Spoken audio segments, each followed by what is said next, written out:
भागलपुर के तातारपुर थाना परिसर से एक लड़की के गुम होने के बाद परिजनों ने थानेदार पर ही भगाने का आरोप लगाया है। दरअसल पूर्णिया जिला निवासी भुलेश्वर मंडल की लड़की सुनीता कुमारी थाने से अचानक गुम हो गई। वही मामले को लेकर लड़की के परिजनों ने थाना पहुंचकर हंगामा करना शुरू कर दिया। लड़की के परिजनों ने आरोप लगाया कि थाने के पदाधिकारी के द्वारा परिजनों के साथ धक्का मुक्की भी की गई।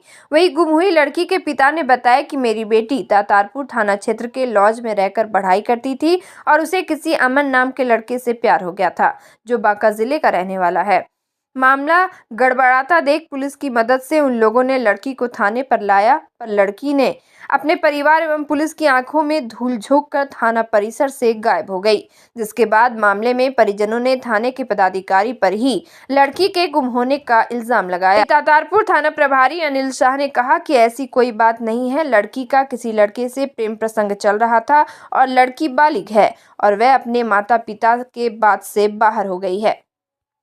मामला है यही कि वो लड़की जो यहाँ थाना में जोड़ो करके गए हैं, तो लड़की कहाँ गया? हमको लड़की चाहिए। कौन रख के गया था यहाँ रख गया उसको पापा, उसको भाई, उसको हुआ कुछ नहीं, उसको थाना में जोड़ो किया कि हम घर ले जाएंगे।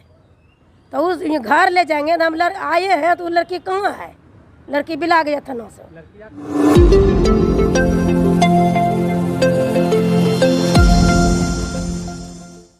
भागलपुर के पुलिस जिला नौगच्छा के एसडीपीओ कार्यालय के महज कुछ ही दूरी पर प्लॉटर मिथुन यादव की हत्या मामले में पुलिस ने कुख्यात अपराधी को गिरफ्तार किया है।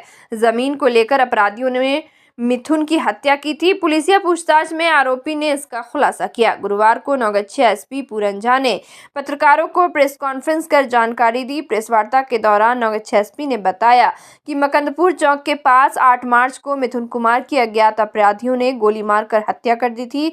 मृतक के परिजनों के लिखित आवेदन के आधार पर आदर्श थाने में प्राथमिकी दर्ज कर अभियुक्तों की गिरफ्तारी के लिए तत्काल एसडीपीओ के नेतृत्व में एक एसआईटी टीम का गठन किया गया। गठित एसआईटी टीम एवं एसटीएफ द्वारा संयुक्त रूप से लगातार छापेमारी की जा रही थी।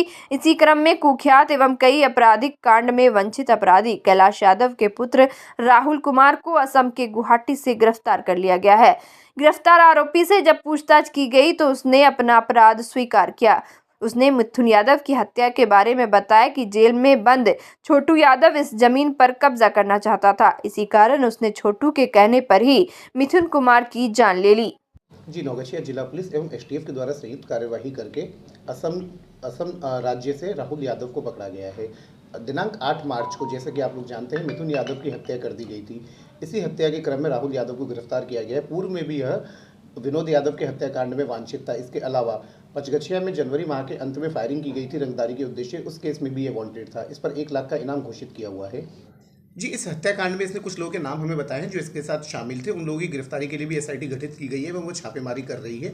इसको किसी पुराने अपराधी ने, इसका नाम मैं अभी आपके सामने नहीं लेना चाहूँगा, वह उस जमीन पर कब्जा करना चाह रहा था।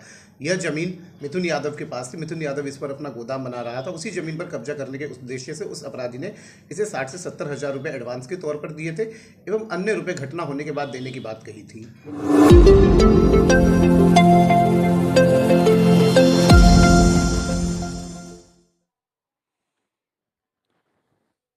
बिहार के महामहिम राज्यपाल सह विश्वविद्यालय के कुलाधिपति राजेंद्र विश्वनाथ अरलेकर आज तिलका मांझी भागलपुर विश्वविद्यालय सीनेट की बजट को लेकर बैठक में पहुंचे। विश्वविद्यालय के लिए यह पहला मौका था जब कुलाधिपति ने सीनेट की बैठक में शिरकत की। वहीं राज्यपाल के पहुंचते ही उन्हें गार्ड ऑफ ऑनर दिया गया। उसके बाद कुलपति प्रोफेसर डॉक्टर जवाहरलाल ने कुलाधिपति को पुष्पगुच्छ एवं अंगवस्त्र से सम्मानित किया। इस दौरान प्रशासन की ओर से सुरक्षा के पुख्ता इंतजाम किए गए थे।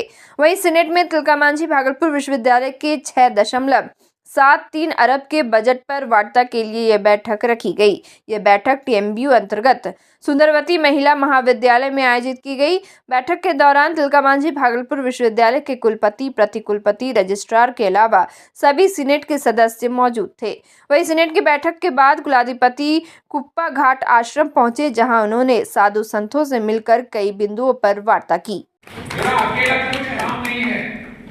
मैं इसीलिए अधिशत की बैठकों में जाता हूं कि आप आपके साथ बैठो, चर्चा करूं, विमर्श करूं, आपका मत क्या है, आपका विचार क्या है, इसको मैं समझ सकूं। राजभवन में बैठकर मुझे पता नहीं चलेगा। इसलिए मैं आज 5 घंटे प्रवास करके पटना से यहाँ आया हूँ, इसी कारण, ताकि मैं आपके विचार समझ सकूं।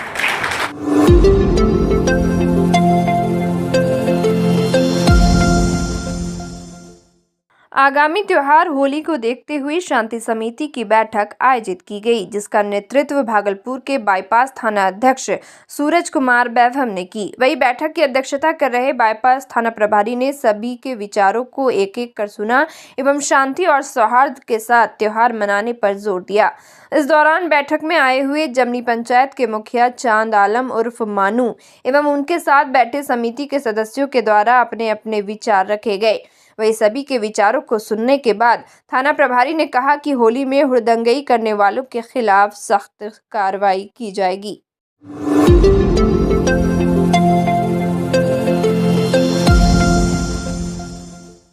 लोकसभा चुनाव 2024 को लेकर राजनीतिक सरगर्मी तेज है। सभी राजनीतिक दल अपना दमखम दिखाने के लिए एक से एक दांवपेच आजमा रहे हैं।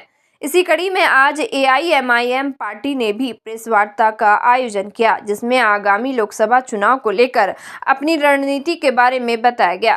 कार्यक्रम के दौरान मीडिया को संबोधित करते हुए AIMIM भागलपुर इकाई के जिला अध्यक्ष हाजी शाहीन ने बताया कि देश को विकसित और विकासशील बनाना है तो बेरोजगारी, भ्रष्टाचार और महंगाई कम करना होगा, जिसके लिए हमारी पार्टी विशेष रूप से काम करती है।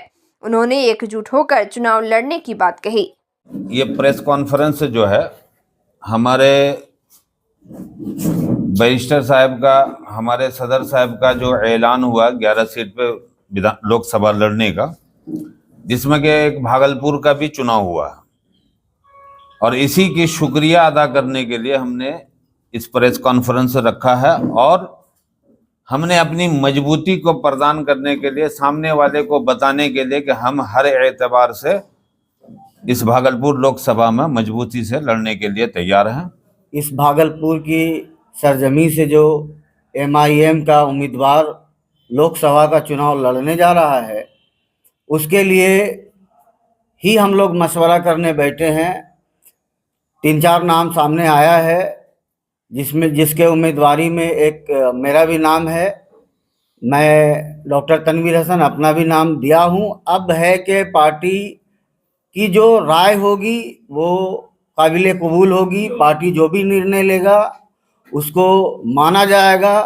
पार्टी का हुक्म सर आँखों पर, उसको मानते हुए अपने को बीड़ा को आगे उठाना है।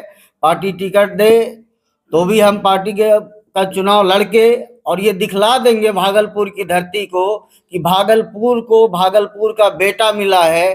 कोई जो है तो परिवार की बात की राजनीति नहीं, हम लोग बहुत निचले स्तर से आके राजनीति कर रहे हैं और बहुत दिनों से कर रहे हैं। तो ये देखना होगा कि कुछ लोगों को आपने मौका दिया और फिर लगातार फिर उन्हीं को आप देखते चले आ रहे हैं। कुछ लोग मुंबई के फिल्म इंडस्ट्री में काम कर रही है और आके यहाँ राजनीति कर रहा है, लेकिन मैं यहाँ रह रहा हूँ, यहाँ का बेटा हूँ।